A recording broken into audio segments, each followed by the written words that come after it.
everyone. So bike setup.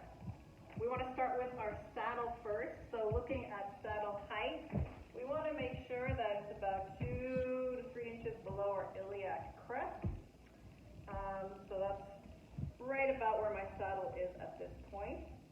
The next part would be the fore-aft of the saddle. So to do that, you need to be in the pedals, on the pedals, and you don't have to clip in, but where your front foot is on even planes, bring your feet on even planes, looking at your knee position, your knee should be right over the ball of your foot for the safest knee position while pedaling in that fore-aft position. So for me, my number is -1 on this, and I would keep that same position each time I bike. So the next part would be handlebars. So handlebar height. So you want your handlebars about 2 to 3 inches above your saddle ideally, unless you have some back, neck issues that can be higher. But for best movement of plane, about 2 to 3 inches above your saddle. So looking here, this is about right for me, at about the number 2 position. And the last part of your bike setup is your handlebar fore-aft. And because I am a smaller person, my handlebars are pulled all the way out, but ideally your elbow to your fist should be the ideal distance between your saddle and the handlebars. This is as far back as it goes. We just don't want to compromise our seat to make sure our handlebars are back enough. Okay, so that is the proper bike setup. 3 biking styles are road, mountain, and BMX biking. We're using all 3 of those styles in the BPOS class. What are the 3 planes of motion? So in a BPOS class, we are doing flexion, extension, we are doing lateral flexion, side to side, and we are doing rotation. Also done in yoga classes. Okay, next question. Why do we use a variety of planes of motion? We're working on our fascial fitness, our core stability, our core health, movement, balance, flexibility. So all of those movements, planes of motion, help us build fascial fitness. Next question. So let's demonstrate proper form on a bike. So I'm going to clip in here. This way to clip in is with the foot in the lower position and down and back. Okay. So for proper form, we keep our hands in second position. That keeps our chest open, keeps our spine long and strong. It's the most neutral position, the most relaxed position for bikers. So to be in proper form, besides our handlebar position, we want our head in line with our spine. Our spine is long and strong. Our shoulders are back and down. Our core is engaged. It's not sucked in. It's not loose. It's engaged in the center of our bodies, holding our bodies still. We want our hips firmly in our saddle. Our knees are in line with our ankles and feet. So they're not bowed out, they're not bowed in, but they should be a straight line up and down from our knees to our feet. Our hands are lightly gripping the handlebars. We're not holding on tensely. We want a nice light grip. And our toes are about 10% pointed downwards in the pedals. And that's our ideal biking position, safest. We can stay here a long time without compromising any parts of our body. So why handlebar, second position? It's a comfortable position to hold on to. If you look at any long distance biker, this is like a fairly neutral position near your handlebars, near your brake. But for us, it keeps our chest open. Our arms can stay long and strong without hyperflexing flexing them. We want a little bend in them. And our hands can be lightly on the handlebars. Okay. Oh, the 4 hand positions. Yes. So we'll be using 4 different, sometimes 5 different hand positions. First positions right here, we use these for our tricep presses, but also for standing. When we're upright standing, it's a good balancing one. Second positions are neutral home base. Third position is a little more reaching out. We'll be doing this both seated and standing.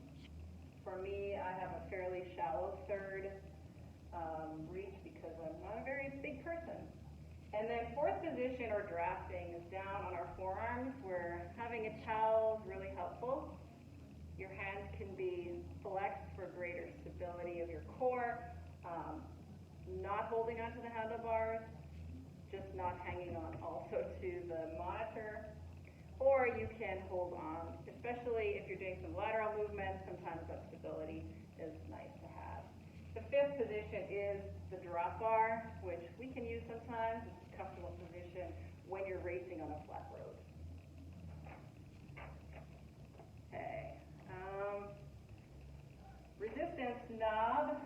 So finding personal resistance is here. So this is our blue knob. All the way to the left is 0 resistance. And then counting up, we want to keep our lever all the way to the left too. So counting up in full circles, 2, 3, 4, 5, 6, 7, 8, 9, 10, 11, 12. As your legs are moving through thick mud, that's your heaviest heavy. We don't ride here because it's not safe, nor do we ride at 0 resistance.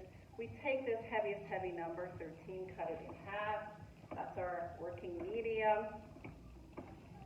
And then a couple turns down from that is our working light, and a couple turns up is our working heavy. We do that with every class because every bike is different.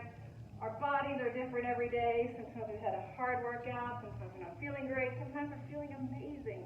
So it's always good to find our personal resistance for every class. To stop suddenly, press and hold that button. If you release it, it will release the stop. So if you really want to stop hard, press and hold that resistance button.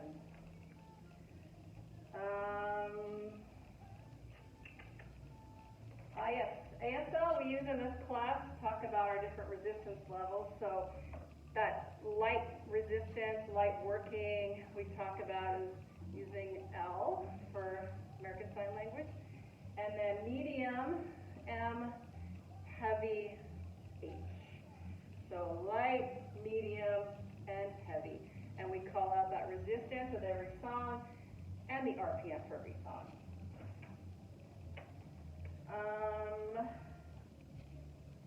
Okay.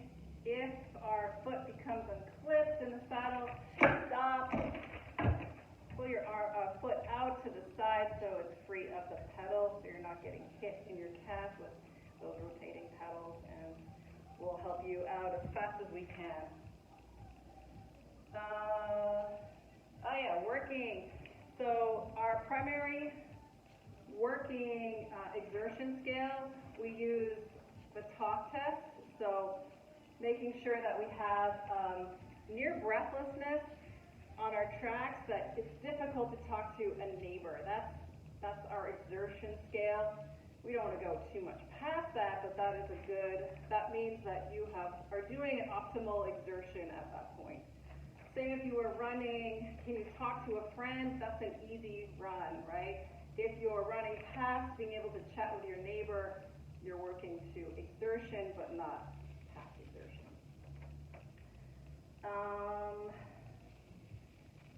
All right, so on and off bike, cool down stretches. You got to cool down after working that hard so that the blood doesn't pool in our legs, so that we don't have any cramps.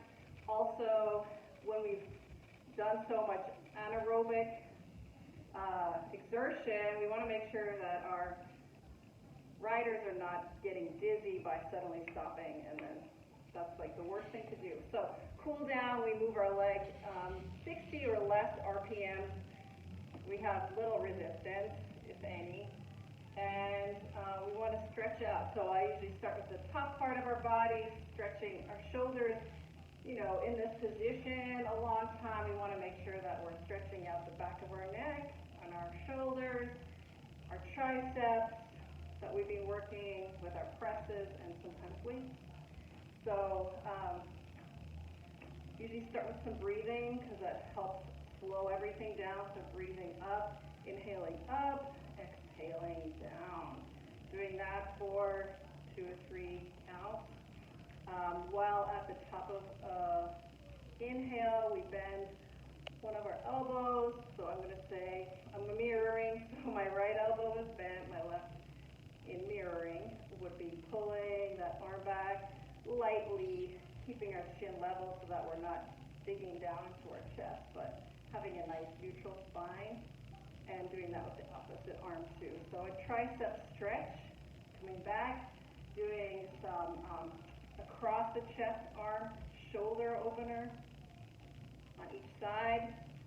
It's also nice to have kind of the top of the shoulders and top of your back stretched out. So extending your hands in front and then clasping them, bringing your chin to chest. A nice rounded spine. This will open up that shoulder area. And of course, you want to do the opposite so that you counter that stretch with an opposite stretch, bringing your hands behind your back, opening up your chest. Those are some nice stretches. The rotation's always lovely too, so stilling your legs and bringing the opposite hand to the opposite handlebar, looking behind. You can have your arm extended or just down to the saddle, looking over the opposite shoulder. Those rotations are really nice after working our hips and legs so hard during this workout. One of my favorites is the calf stretch. We've used the calf quite a bit during the cycling portion. So dropping your heels, sometimes bringing my hips forward feels amazing. Sometimes bringing them back a little bit engages the calf muscle a little farther up the leg. So doing that on each side. And also pointing toes brings that. This is probably the most uncomfortable for me, or the most insecure for me, but it's a good one to remember to do because it is ankle strengthening. I don't wear these high heels very much, so this one is a good one. So pointy toes on each side. And it actually is really nice for the front of your shins. All right, and then coming out on clipping, got to have a quad stretch. We've probably worked our quads, the biggest muscle group today, the most. So with this pose, you just want to make sure your knees are in line together and not sticking out because you're kind of losing that intensity. Sometimes I have a pretty flexible quad, so I need to actually flex my back foot while I'm doing this. Pushing my hips forward gives me a really nice quad stretch. Making sure we do that on both sides. Really love the hip opener. We work our hips a lot, so sitting back into figure 4 is a really nice hip opener to use. Probably when I'm starting out, I'm not going to do too much forward folding because our riders are in different fitness levels. This is where dizziness can come in if their heart rate is still high up. So I'm going to probably not do that for a while until I know my rider's fitness level better. And that is the cool down. And then post cool down is time for messages, like letting them know when my class is, which I don't have yet, but also when the other classes are, and inviting questions, comments, anything anyone wants to do, talk about, and to remind them to bring a friend along. After the class, music's pretty much done by then. Everybody's cleaning up, so there's a lot going on in the post cool down. All right, that is my part 1 quiz, and I'll